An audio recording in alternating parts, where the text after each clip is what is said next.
તો તમે મારી સાથે લગ્ન કેમ કર્યા? તો આખી જિંદગી થોડા મારા ઘરના ને હેરાન કરવાના હોય. મારો વિખરેલો વાઘ આવ્યો. એટલે તમે અહીંયા હેરાન કરવા માટે આવ્યા છો? આવ્યા છો નહીં, તમે લાવ્યા છો. તો પછી તમારા લગ્ન પછી સૌથી વધારે પ્રેમ તમે કોને કરો છો? કપડા, કપડા અને કપડા.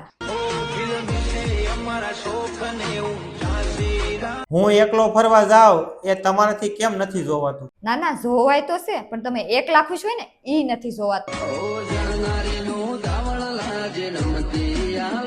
તમે નાની નાની વાતોમાં પતિ સાથે ઝઘડી કેમ પડો છો? કારણ કે એનાથી અમારો આત્મવિશ્વાસ વધે છે.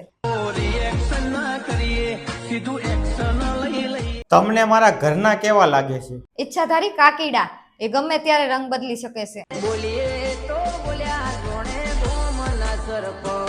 મારો છેલ્લો સવાલ, શું હું જાણી શકું છું કે દુનિયાની દરેક પત્નીઓ પાસે કયું ટેલેન્ટ હોય છે? હા, દરેક પત્ની પાસે 2 ટેલેન્ટ તો જરૂર હોય છે, એક રડવાનું અને બીજું જીભનું.